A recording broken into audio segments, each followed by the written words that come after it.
Hari Om everyone, we'll start with a prayer. Vasudeva Sudam Devam Kamsachanuramardhanam Devaki Paramanandam Krishnam Vande Jagadguru. Chapter 12. Arjuna Uvacha Evam Satatayuktaye Bhaktastvam Parupasate Ye Chapyaksharamauvyaktam Tesham Ke Yogavittama. Shri Bhagavan Uvacha Maya Veshamano Ye Mam Nityayukta Upasate Shraddhaya Parayopetas Te Me Yuktatamamata Ye Tvaksharamanirdesham Avyaktam Parupasate Sarvatra Gamachintyam Cha Kutashtam Achalam Dhruvam Samniyam Yendriya Gramam Sarvatra Samabuddhaya Te Prapnuvanti Mameva Sarvabhutahite Rata Kleshodhikakarastesham Avyakta Sattachetasam Avyakta Hikatir Dukham Dehavadbhiravapyate Ye tu sarvani karmani Mai sanyasya matpara Ananyenaiva yogena Mam dhyayanta upasate Teshamaham samudharta Mrityu samsara sagarat Bhavami nachirat partha Maya vesita chetasam Mayeva mana adatsva Mai buddhim niveshaya Nivashishyasi mayeva Atha urdhvam na samshaya Atha chittam samadhatum Na saknosi mayi stiram Abhyasa yogena tato Mamichhaptum dhananjaya Abhyasebhya samaritosi Matkarma paramo bhava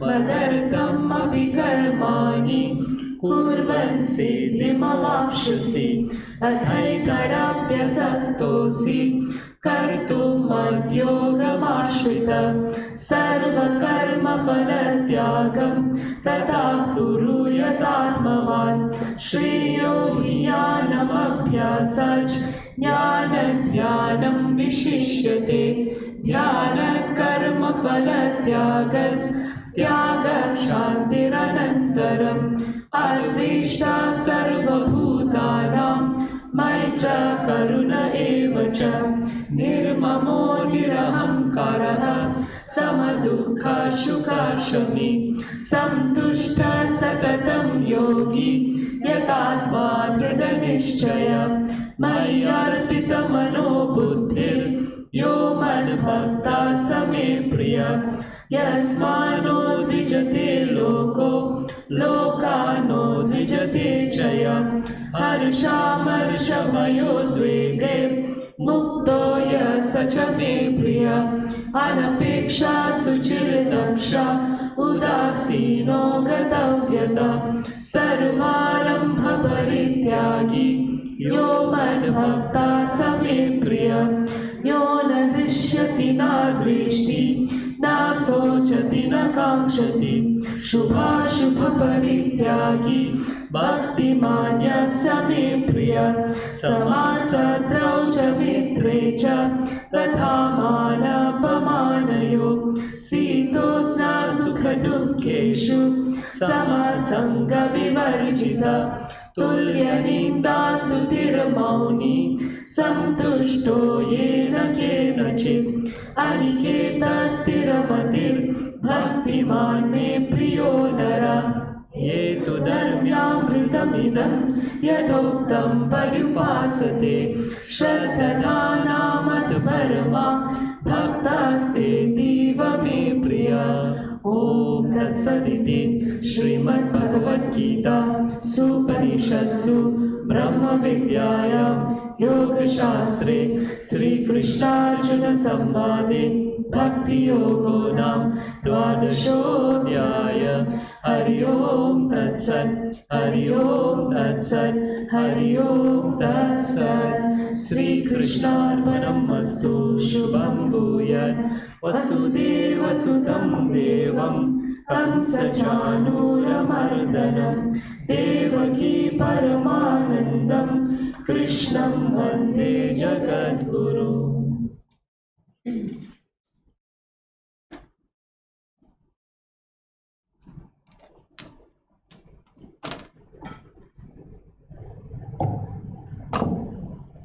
Hari Om. Today we'll be starting chapter 12 of the Bhagavad Gita. Chapter 12 is the culmination of the middle portion of the Bhagavad Gita, that is from chapter 7 to 12 that deal with no sound.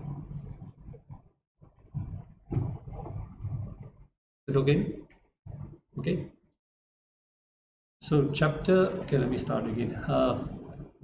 We'll be starting chapter 12 of the Bhagavad Gita today, and chapter 12 is the culmination of the middle section of the Gita, which is from chapter 7 to 12 that deal with Bhakti Yoga. So as you all know, chapters 1 to 6 deal with Karma Yoga, chapters 7 to 12 with Bhakti Yoga, and chapters 13 to 18 with Jnana Yoga. So instead of the word bhakti, the word upasana is used here in this chapter. The word upasana or bhakti can be taken as one and the same.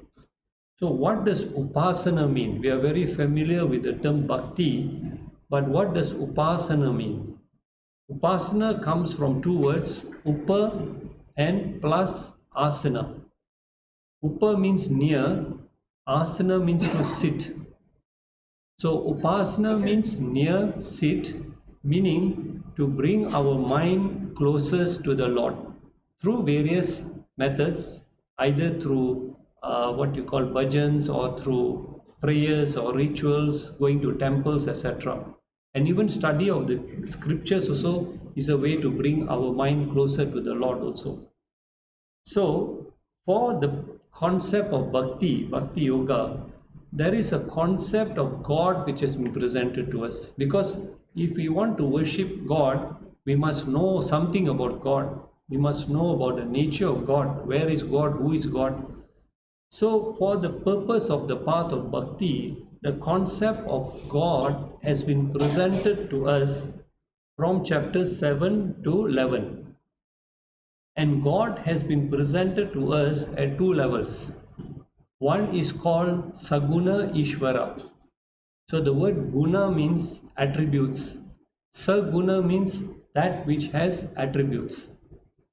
So one is Saguna Ishvara, that means that God which we worship, example like Krishna or Shiva or Rama, Hanuman, Devi, Ganesha, etc. That is called Saguna Ishvara Upasana. And such a type of worship is a very pleasant form of worship, because we can have our own Ishta Devata, the God form which is most pleasing to us. We can offer flowers to the Lord, we can offer fruits to the Lord, we can chant His mantras, we can go on pilgrimage to where the temples of the Lord are there. So there are many, it's a very direct, a very personal form of worship. Okay? More easy form of devotion to practice. And the essence of this pure bhakti, pure devotion, is outlined in Narad Bhakti Sutras. How many of you have read Narad Bhakti Sutras? Nobody. Only one. Okay. Narad Bhakti Sutras is all about the pure devotion to God. And who is Narad? Narad was the son of a female servant. And he was very fortunate, because where his mother worked, many sages and saints came to the village to rest during the 4 particular months of the rainy season known as Chaturmas. So where there is a lot of rains, they, as to get away from this, they came to this particular place and they used to reside there for 4 months. Narad's mother encouraged him to serve these holy ones, and they in turn were so pleased with his service that they blessed him with divine knowledge. One day, unfortunately, Narad's mother was bitten by a snake and she died, and he left the village. He went to sit under a peepal tree and he meditated on the Lord. Lord Krishna revealed himself in Narad's heart, and it brought a lot of joy and ecstasy to Narad. However, the vision did not last very long, and Narad was very disappointed. Then the voice of Lord Krishna spoke to him and said, "O child, you cannot get a vision of myself in this present birth. Because of your intense satsang with the holy people, you have managed to establish your devotion in me. I only revealed myself to you to increase your devotion and faith in me. When you leave this present body, you will be very near and dear to me." So Narad also attained, he was not only immersed in bhakti for the Lord, but he also attained jnanam at the very feet of Sanat Kumara. And this episode of Narad approaching Sanat Kumara is related beautifully in the Chandogya Upanishads. And also, it was Narad who inspired sage Vyasa to write the Srimad Bhagavatam. So, you all know what is Srimad Bhagavatam? It contains 18,000 verses that deals with the life of Sri Krishna. Now, Vyasa was a very renowned sage, but he was a lot into jnanam, he was very much into knowledge. So Narad inspired him to write something on the basis of bhakti, and that's when Vyasa wrote the Srimad Bhagavatam. And we know that Narad is also one of the Chiranjeevis. So he is alive through every yuga. Narad never goes away. Like Hanuman is also a Chiranjeevi, Narad is also a Chiranjeevi. They never die. They exist in every yuga. So that is one point of bhakti. Now, then the Lord is also presented on another level. Instead of Saguna, he is also presented as Nirguna Ishvara. What is Nirguna Ishvara? That is the formless God. In the Upanishads, Nirguna Ishvara is also known as Brahman. Brahman is devoid of any attributes, so there is nothing to worship. There is no form to worship. It is all pervading, it is eternal. So how do we come to this worship of Nirguna Ishvara? We have to go through the study of the scriptures. Sravanam, listening to the Upanishads, Mananam, reflecting on the words of the Upanishads, and finally Nididhyasanam, which means to meditate on the unmanifest Brahman. So it is a whole process that you have to go through. Okay? So how the devotee sits down and meditates on the formless Brahman is also described in this chapter 12. We will come to verse number 3. We will then discuss that. So you must remember that Nirguna Brahman is devoid of any attributes. So there is no form to worship. Okay? In essence, now the question is, since God is presented to us at two different levels, Saguna and Nirguna, obviously the question to us will be, which is the right form to worship? Is it Saguna is going to give me moksha, or is Nirguna going to give me moksha? Which is a more superior form of worship? And that is exactly the same question that Arjuna is going to ask in verse number 1 of chapter 12. He will ask exactly the same question. And the Lord will take 19 verses in chapter 12 to answer this question of Arjuna. Okay? So what in essence Krishna will say in chapter 12 is this: every devotee must start with Saguna worship. Why must we start with Saguna worship? Why must we start with worship of a form? Why not straight away jump to Nirguna worship? Why must we start with Saguna worship?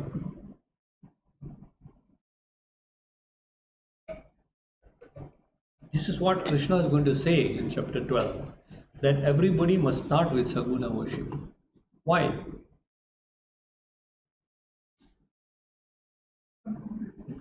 Something to focus on, exactly. Because our mind is weak, it is vacillating, running here and there. So to bring this mind under our control, it is advised that we first start with Saguna worship to bring this mind under our control. Otherwise, it is not easy to focus on something that is unmanifest. Something has no attributes. How do we fix our mind on that? So first we start with Saguna worship. And then we perform all our duties, our responsibilities in the path of Karma Yoga. We purify ourselves, we perform rituals to bring the mind single pointed, and then only we come to the worship of the Nirguna Ishvara. Okay?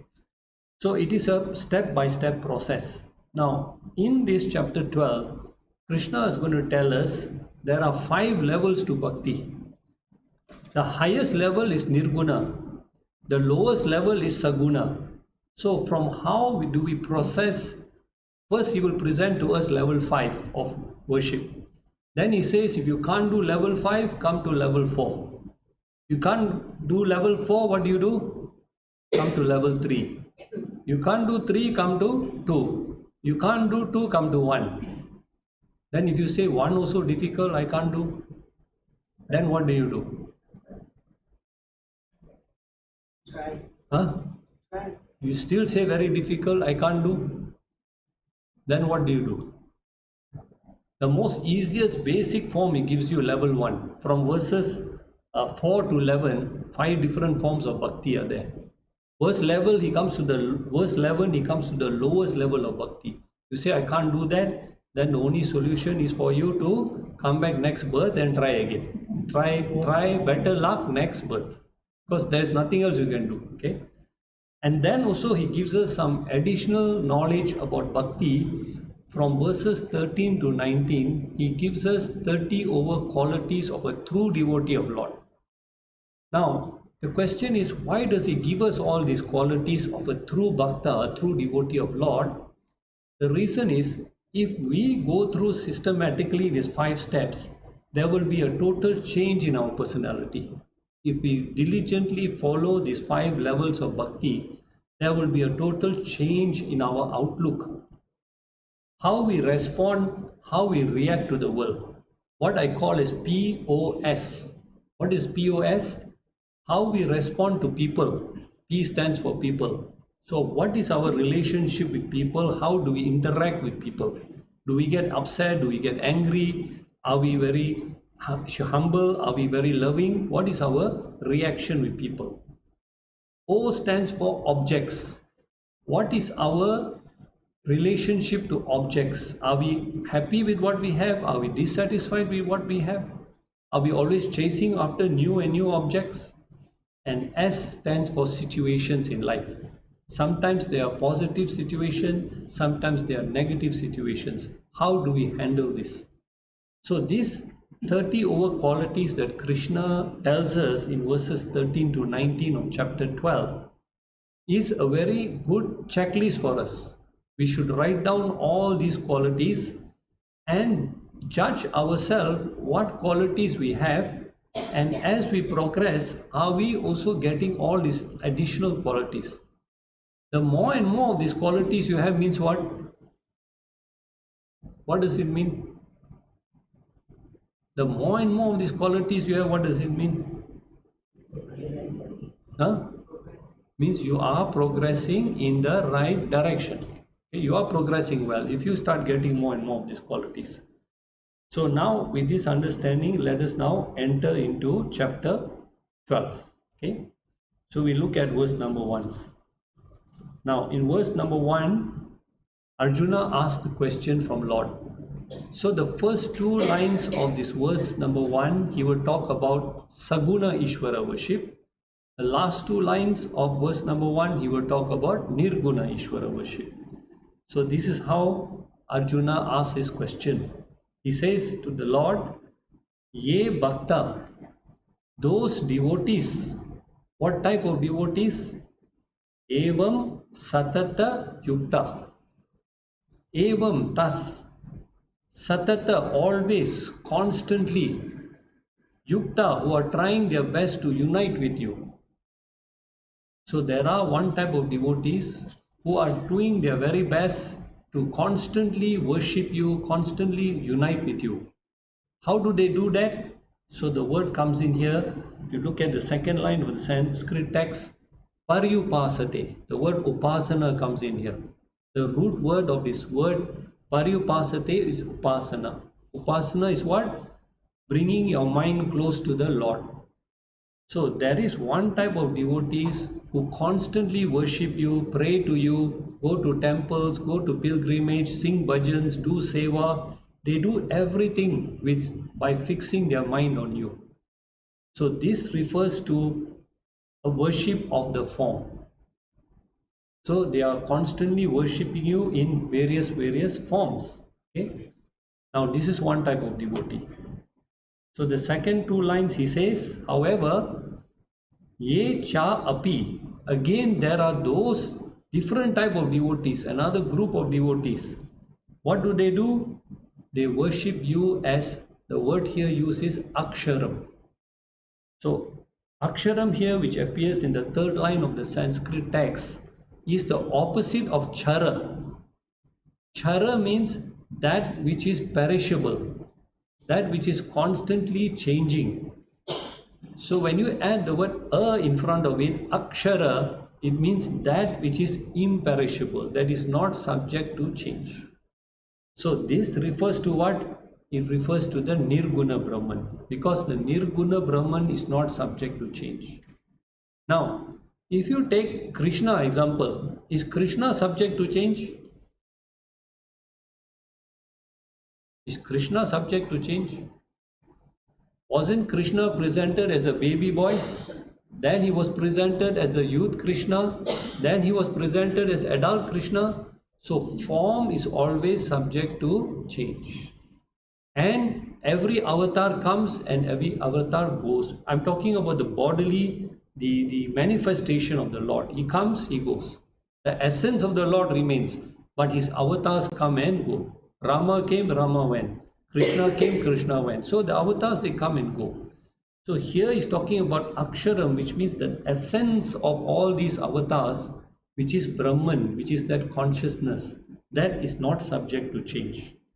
And he uses another word to describe this Nirguna Brahman. He says this Nirguna Brahman that people worship is Avyaktam. Avyaktam means unmanifest. Unmanifest means that does not take a form, that is devoid of all attributes. So there are two types of worshippers now that Arjuna has identified. Okay. Now, so as we know also, there are many different type of devotees. Even here, there are some devotees, they like to come only during festivals. They like to come and hear bhajans. They like to offer flowers to the Lord, offer fruits to the Lord. They like to hear the stories of the Lord. But there are some devotees who like to stay at home. They like to meditate. They want to study the scriptures. Or some, they even take sannyas also. They give up everything and they take to a life of renunciation. So there are so many different types of devotees. So Arjuna asks this important question now in the last line of the Sanskrit text. Tesham, of the two type of devotees which he has mentioned, which of these two type of devotees is Yoga Vittama? Vittama means who is the most supreme, who is the most best devotee, O Lord, who is trying to unite with you. Is it the one who worships the form, or is it the one who worships the formless? Which is the more superior devotee? Formless. Is the formless the most superior devotee, or the form the most superior devotee? So we will now hear Krishna's reply now, starting from verse number 2. Now, so here verse number 2 says, Sri Bhagavan Vacha, the Lord starts speaking now. Now this verse 2 first, the Lord talks about the devotee who worships him with form. So first he describes who is this devotee, okay, who worships the Lord with form. He says, yea, those devotees, and very careful here when we're talking about devotees, this doesn't mean the type of devotee who goes to temple once a week or only goes to temple during Shivaratri or Janmashtami. No. He's specifically identifying the nature of the devotee who worships him in form. He says, yea, those devotees, Nitya Yukta, they are constantly Nitya Yukta, they are constantly worshipping. They are every day they sit down, they do their prayers, they do their rituals. So this is not a part-time devotee is talking about. It is a full-time, committed, dedicated devotee. Yukta means he is trying to connect with the Lord through his prayers, through rituals, whatever it is, but he does it. Nitya means daily. Okay? He's engaged in the worship of the Lord. And another quality he gives, very important quality. This devotee not only worships me daily with commitment, but upeta, he is endowed with Shraddha, faith. He has faith in the Lord. So faith is very important. Again, the devotee is very clearly identified. Daily worships him, is endowed with faith. But now, faith also not enough. This is a very special type of faith. What is it? Paraya Shraddha, a supreme faith. Now, what is the difference between faith and supreme faith? Here he's saying Paraya Shraddha. He doesn't just say Shraddha, faith. He says Paraya Shraddha, supreme faith. What is the difference with this faith and supreme faith? Faith is total surrender with no expectation. We know faith is with total surrender with no expectation. And supreme faith? Or the supreme faith. What is then faith? Okay, or what do you mean by total surrender? Huh? Don't ask for anything. Okay, that is one. What else? Supreme faith means whatever happens in your life, good or bad, positive or negative, your faith cannot be shaken. That is supreme faith. Whereas other type of faith, when everything is going pleasant, thank you Lord. When everything has problem, then you say, why me, oh Lord? That's the difference between faith and supreme faith. So there is one short story there which is told. A sage goes to a kingdom. One day a sage comes to his kingdom and he goes to the palace. He is received by the king. And the king gives his respect to the sage by giving him food to eat, by giving him a place to stay. And then later the sage comes to meet the king and he notices that the king is very, very sad, is very, very depressed. So he asks the king, "O king, what is your problem?" And the king says, "I have many, many problems. One is I have a lazy son. My prince is so lazy. I'm getting old. I want to, rest and relax. But my son is lazy. The whole day he's only eating and sleeping. He doesn't take care of the kingdom at all. Then he says, my ministers are all corrupt. They're all corrupt and lazy. They don't do anything for my subjects. Then he says, on top of that, the rains didn't come this year. So all the crops have failed. My subjects are starving. And on top of that, he says, at the borders, all the different kingdoms, my enemies are there. They're waiting to attack me. So I'm full of tension only." So he asked the sage, "Oh sage, what do you think of all this?" And the sage told him, "All this will pass. Whatever comes will go." And that he told him and he went away. Few years later, the sage came again to visit the same king. He was received with honor, respect. He was given food to eat, place to rest. Then he came to visit the king. This time he saw the king was very, very happy, very cheerful. He said, "Now I came few years ago, you're very sad. Now what happened? You look so cheerful." He said, "My son, he became a really responsible person. Now he's taking charge of the kingdom. He's doing everything efficiently. I got time to rest. And he sacked all my lazy ministers. He replaced them all with very efficient ministers." And the rains came. Now I have ample amount of crops. All my people have enough of food to eat. And all the kings who at the border who tried to attack me, I made friends with them. Now we are all at peace with one another. So, O sage, what do you think about this? And the sage looked at the king and said, King, this too shall pass. Whatever happens, all the problems also pass. Whatever good also come, also will go. But to the devotee of the Lord, Paraya Shraddha, the supreme faith, means he is steadfast in his worship, in his faith all the time. So the Lord says here in verse number 2, in this manner, these devotees upasate mam, they worship me in form, with faith and with daily worship. And avesha manaha, their minds are always fixed on me. So this is very clearly a worship of the form also. Okay. Now, when you say again, their minds are fixed on me, what does this indicate to us? What type of devotee is this? Whose minds are fixed on me. What type of devotee does it indicate? Huh? Sorry? I can't hear you. Nishkama Bhakta. Yes, you're right. Nishkama Bhakta. Nishkama Bhakta means what? They have no other desire except to attain God. So when they worship the Lord, they don't ask for more material things, they don't ask for more worldly things. They are only interested in attaining the Lord. They are only interested in uniting with the Lord. So that's why he says, Avesha Manaha, they have fixed their minds on Mai, on me.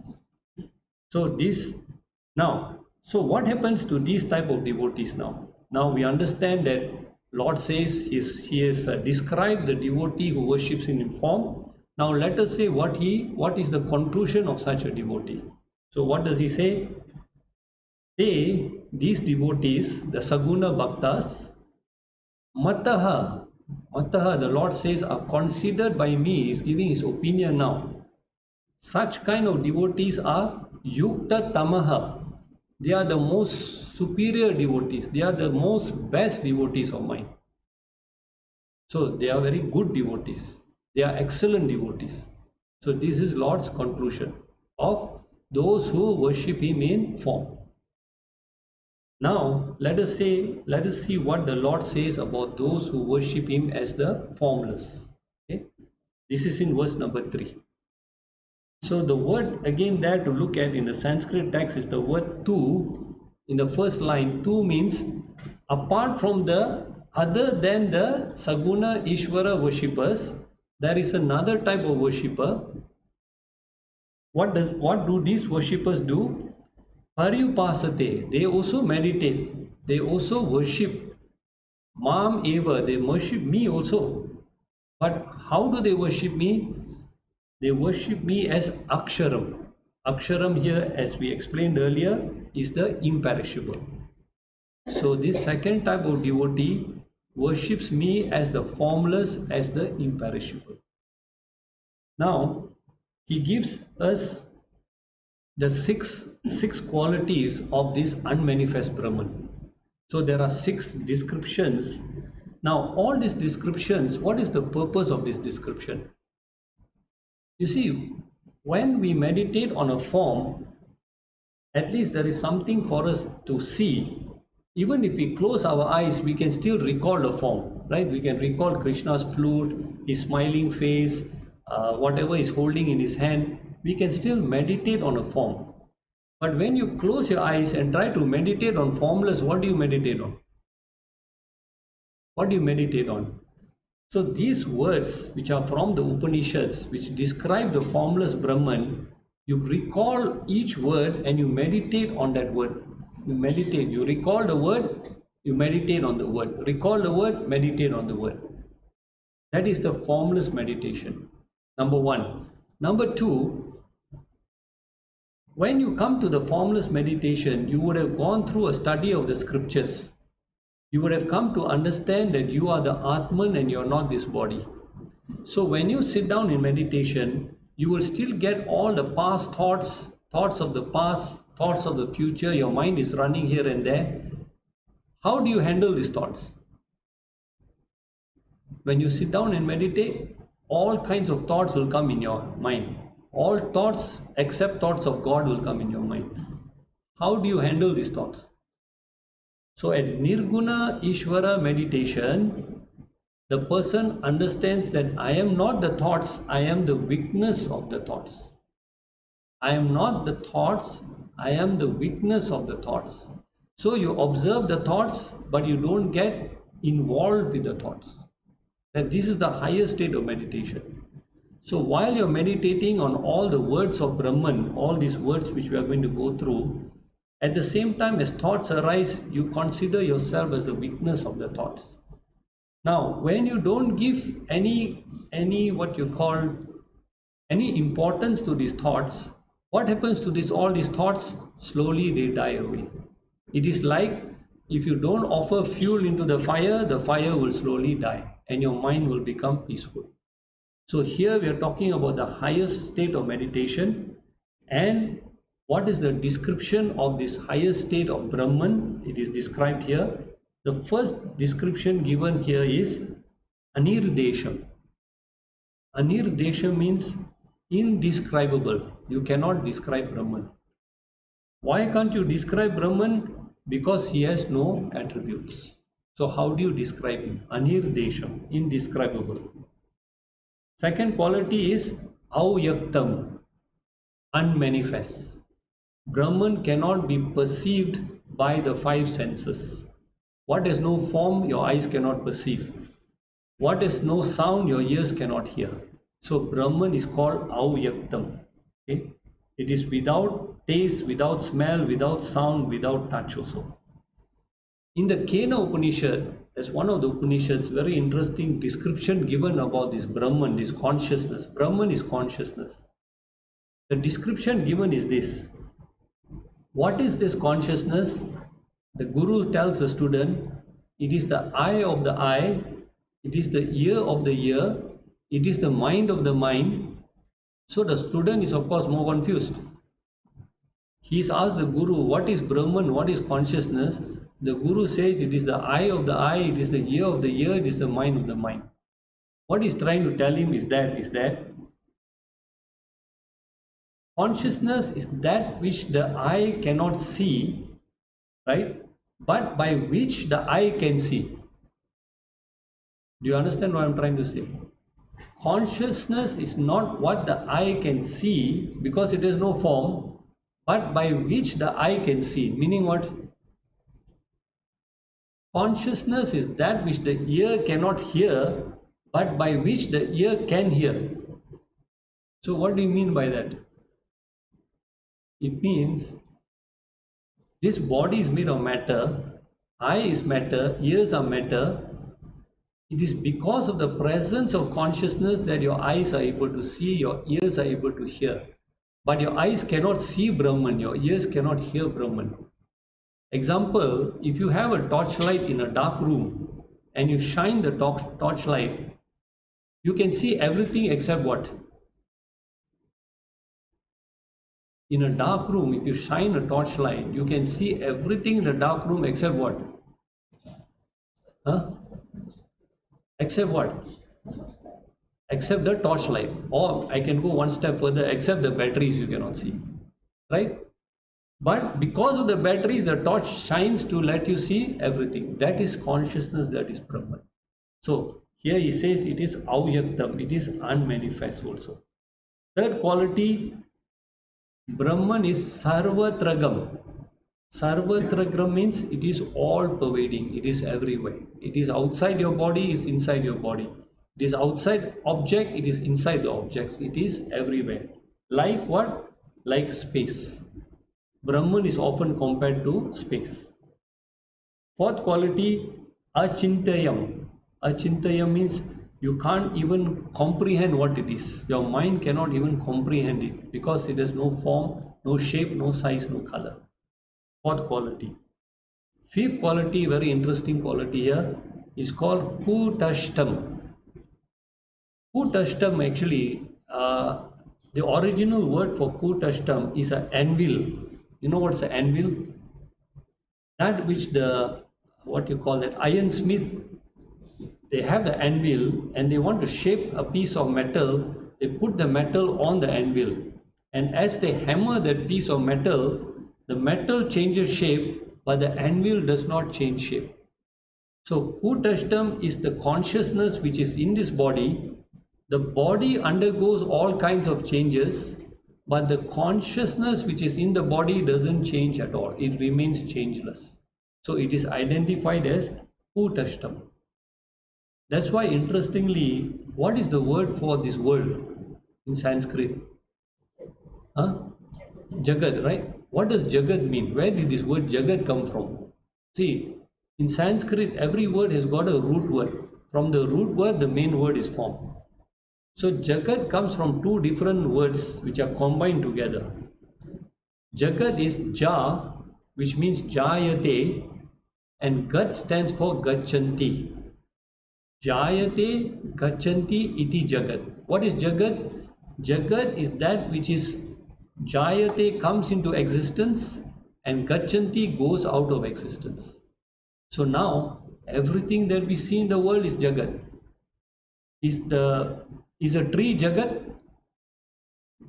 Yes or no? Yes. Tree is Jagat, right? It comes and then it goes. Is a flower Jagat? Yes. Is your body Jagat? Is your mind Jagat? Everything falls under this. It is subject to arrival and departure. So, Kutashtam is that which is always there. It is never subject to arrival and departure. Secondly, the Upanishads say everything in this Jagat is subject to 6 modifications. Everything goes through these 6 modifications. What are they?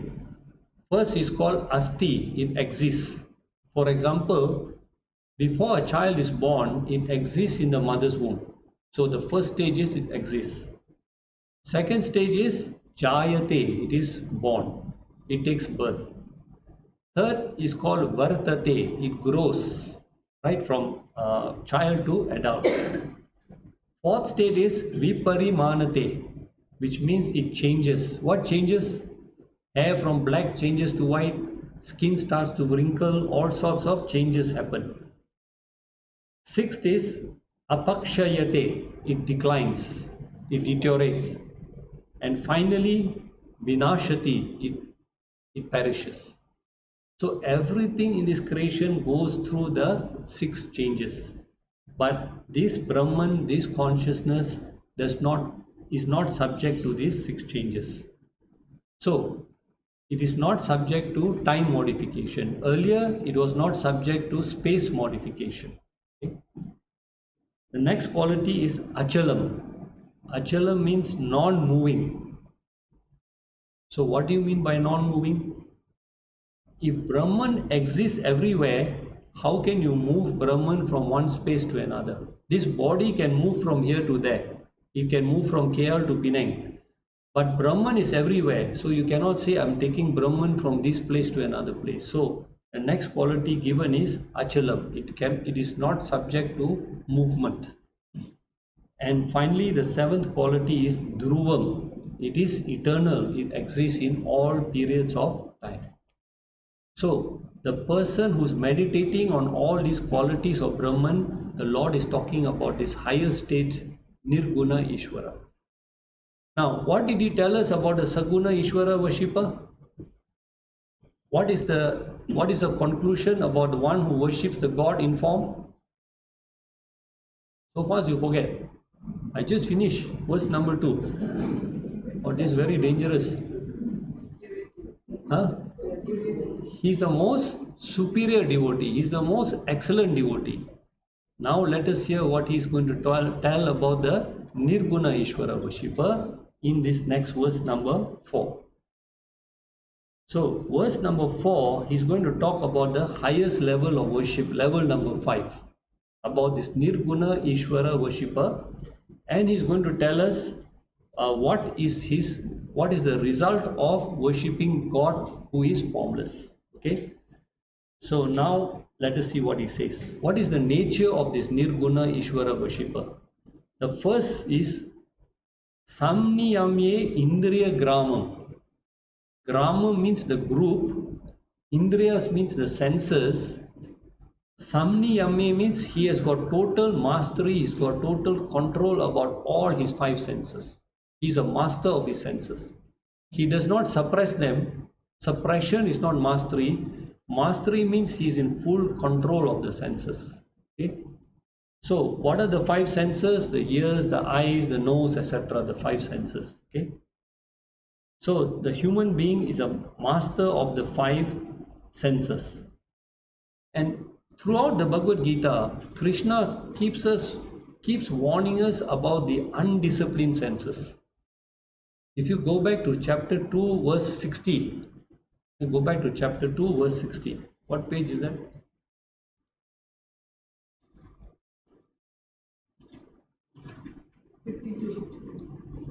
So what does he say there about the senses? He says, senses are turbulent by nature.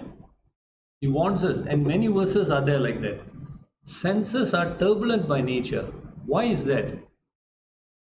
You see, the word senses in Sanskrit is called indriyas. Indriyas means tentacles. So, where do your eyes like to go? Where do your eyes like to wander? Where? Huh? No, nice things, right? You want to see beautiful sunrise, beautiful sunset, a nice picture, painting, right? So eyes like to wander outwards. They always are seeking something nice to see. Ears like to wander where? Huh? Where there's gossip going on. Like to hear juicy gossip, right? Nice things you like to hear. Tell you to go satsang, hear bhajan, do one. Like to hear juicy gossip, you run there. Nose likes to smell fragrance, perfume, like that, right? Skin wants to touch something nice. So all our five senses are external. Now, what is the problem when the senses are running to the external world? What is the problem? Senses by nature are tentacles. They are running towards the world. The world is attracting all our senses. But what is the bigger problem? They pull your mind. So it pulls your mind away. It distracts your mind. You are trying to focus your mind on something. The minute you're sitting here, supposing there's some nice food being cooked behind, where's your mind suddenly? Your mind runs along. So the senses are turbulent by nature, meaning they can pull your mind away in a different direction.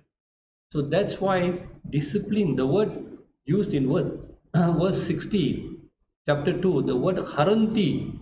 Haranti means they forcefully kidnap your senses away. They forcefully drag your senses away. That is the problem with undisciplined senses. So mastery of the senses in our scriptures is called Indriya Nigraha. Nigraha means to master your senses. It's a very important quality when we progress on the spiritual path. So who is this person who has got total mastery over the senses? Is the one who can worship the Lord in the formless. So that is the first quality. Samniyamye Indriya Gramam. And he says Indriya Gramam means all the senses, not that just you discipline your eyes, you don't discipline your other senses. No, he says all your senses you must have discipline. First quality. Second quality, Samabuddhaya Sarvatra. Samabuddhaya means even-minded. Sarvatra, everywhere. That means under any situation, under any circumstances, the mind is totally under his control. He has got mastery over his mind. He doesn't get carried away when people praise him. He doesn't get dejected when people insult him. His mind is always totally under his control. So he doesn't give in to raga dvesha, likes and dislikes. This is one of the biggest obstacles in our spiritual path, when we give in to likes and dislikes. So this fellow is Samabuddhaya Sarvatra. Then the next quality, Rataha, always engage in what? Sarva Bhuta, all the beings, every person, he is always engaged in the hitaha, in the welfare of all beings. He doesn't want to see anybody suffering, he doesn't want to see anybody hurt, so he's always ready to help people. He's always very careful with his words. He's always very helpful nature. And Sarva Bhuta means to all people. He does not distinguish these are his enemies, this person I don't like, I'm not going to help. Sarva Bhuta, to everyone, he is very, very mindful of their needs and concerns. So Sarva Bhuta also includes animals also. Person doesn't harm and hurt animals also. Okay? So interestingly, Swami Vivekananda, when he set up this Ramakrishna mission, he coined a motto for all the disciples to follow.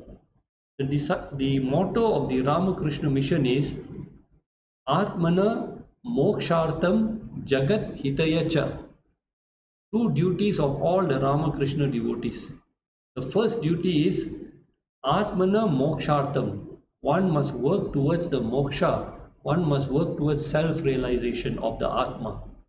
So eventually we want the Atma to merge with the Paramatma. That is the first mission. Second, he says Jagat Hitaya, one who cares for the welfare of the world, one who serves the world, one who takes care of the needs of others also. So while we are progressing and towards self-realization, we must not neglect what are the needs of others also. Okay? So now Krishna says, if this devotee has these qualities, who worships the imperishable, and he has these qualities, what will be the result? Gives us the result here. Te mam eva prapnuvanti. Such a devotee who worships Nirguna Ishvara, prapnuvanti, will attain mam eva, will attain me, definitely will attain me. He gives us the guarantee. So now, tell me which is the better worship now? Saguna Ishvara, what did he say about Saguna Ishvara? Verse number 2. He is the most superior devotee. But will he attain God? Will he attain God? What did he say in verse 2? Saguna Ishvara devotee, he says, is the best devotee, the most wonderful devotee. But did he say he will attain God? No. But Nirguna Ishvara devotee says what? He will attain me. So now you all will ask me one question. Sir, why are you wasting my time coming here for class? Better I go and worship the Nirguna Ishvara. Because by going to temple, Saguna Ishvara, you worship, Lord says you are a wonderful devotee. But you won't attain him. So now most of you will think what? Better I don't worship God in form, I jump and go and worship the Nirguna Ishvara. Is it correct?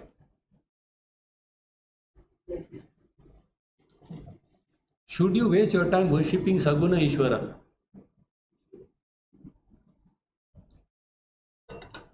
So he tells us the answer now. He tells us the solution, okay, in the next verse number 5. So verse number 5 he tells us why one should not jump straight away to Nirguna Ishvara worship. Why one should go through Saguna Ishvara worship and then come to Nirguna. So he explains to us this in verse number 5. What does he say? Tesham, for those devotees, Chetasam, whose minds are asakta, who are attached to. So first he's telling us, those devotees whose minds are attached on avyakta, on the unmanifest, on Nirguna Ishvara. What is the biggest problem? He says, Adhikaratas. There is a great, great obstacle. There are many obstacles. To worship Nirguna Ishvara is not easy. He is saying it is Adhikataras. It is very difficult. There are many challenges. Because to worship something which has no form requires you to train your mind first to come to that level. Right? So it is easier to start on the worship of the form. So even the Katha Upanishads warns us. In Katha Upanishad there is a very beautiful line that says, Shurasya Dara Nishita Duradyaya. Walking the spiritual path is like walking on the edge of a razor blade. It's a very difficult path to walk. It's a very dangerous path to walk. Now, the scriptures are not trying to discourage us.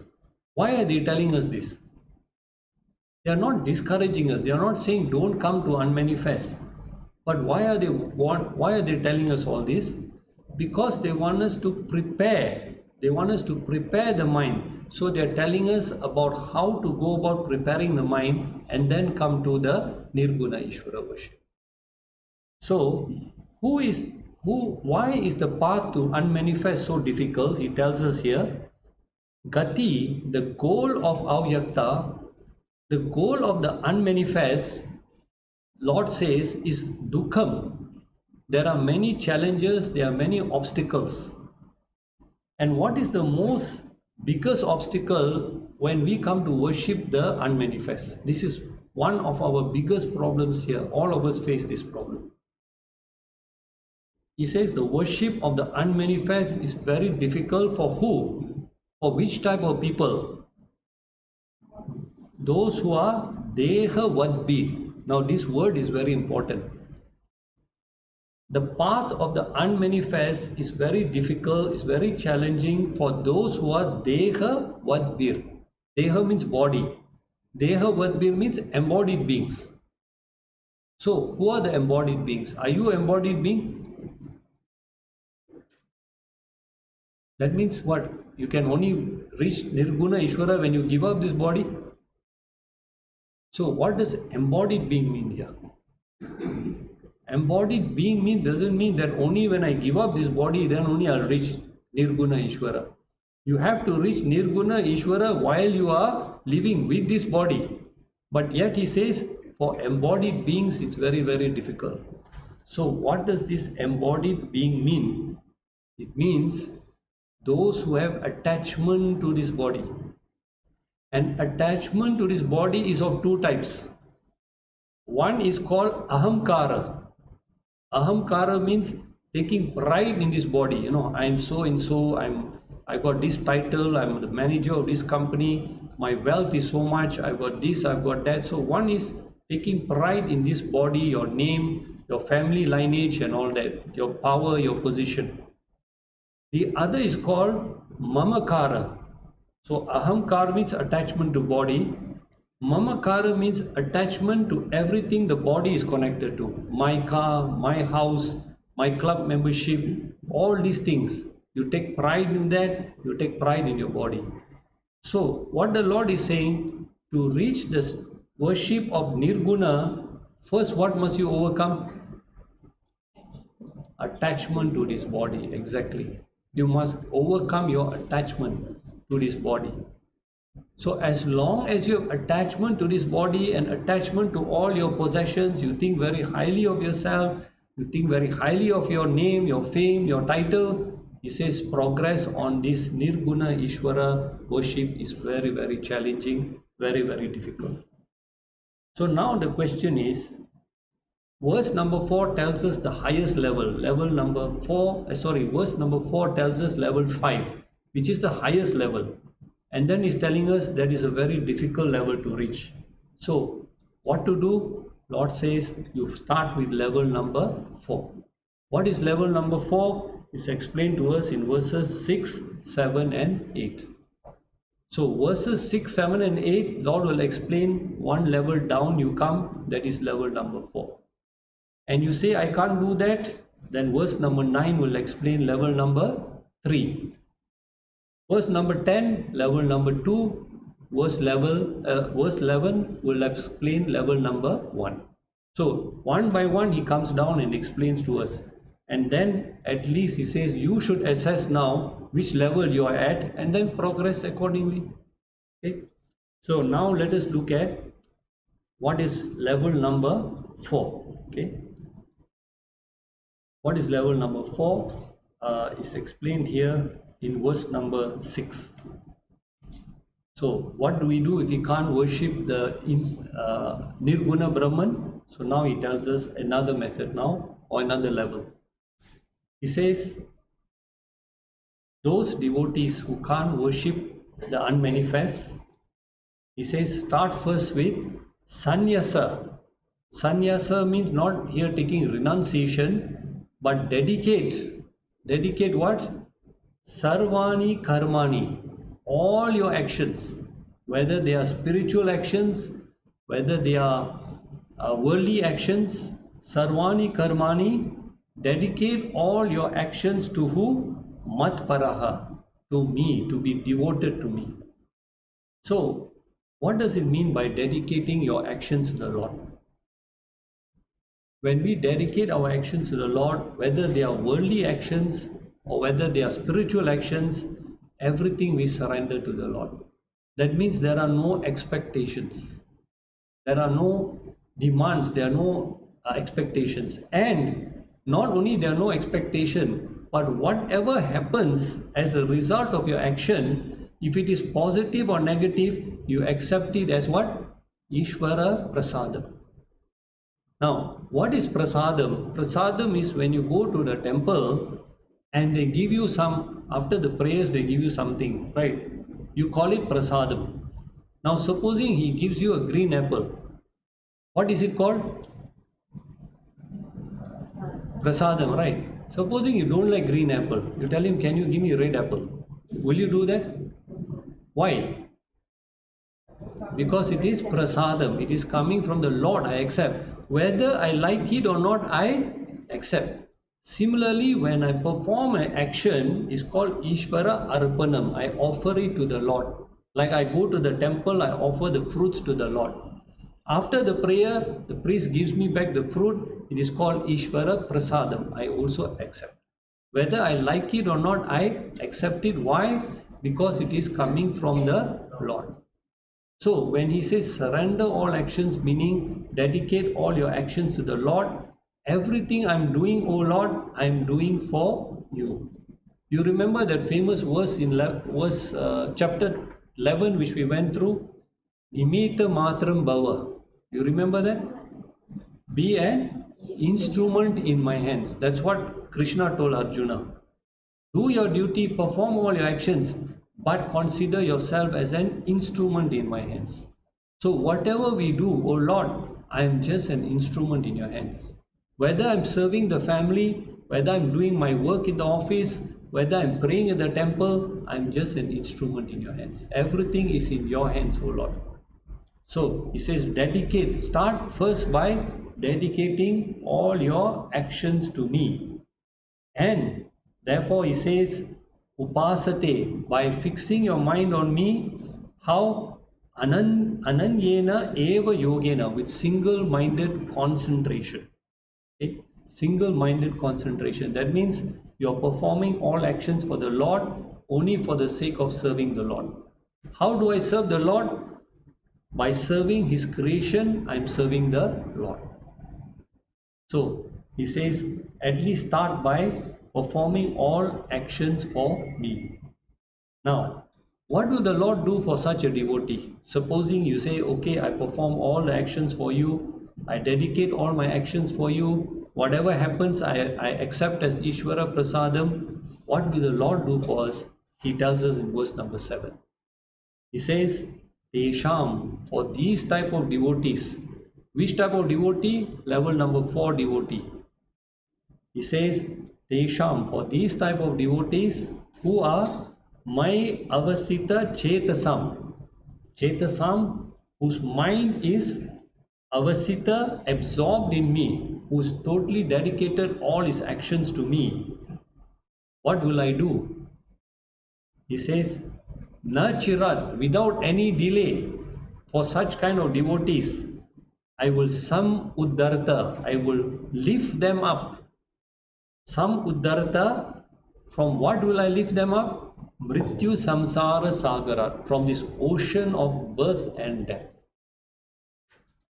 So what he's telling us, the promise he's giving us is that any devotee who surrenders all actions to me, thinks of me while performing actions, accepts everything as Ishvara Prasadam, I will lift this devotee up from the ocean of birth and death. Now the question is, why is this world compared to samsara, ocean of birth and death? So if we look at this world, what happens when we die here? Where do we go? Not sure. I also not sure. Anyway, somewhere we will go. So, but what happens wherever we go, whether we go to heaven or hell, what happens? After that, we have to come back. After we come back, what happens? We go back again. So, that is exactly like an ocean. The water evaporates, goes to the clouds. Clouds send the rain back into river. River sends it back to the ocean. So that's why this world is considered as a samsara. You come and go and come and go. Now the question is, what the Lord is saying, I will lift the devotee out from this ocean of samsara. How will he do that?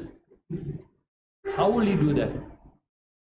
How will he lift the devotee? What does he mean by saying, I lift the devotee from this ocean of birth and death?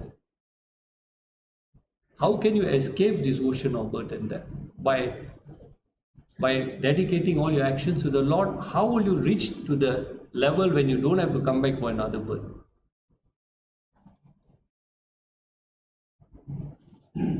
So the answer is in chapter 10 verse 10. You go back to chapter 10 verse 10. What did he say to us in chapter 10 verse 10?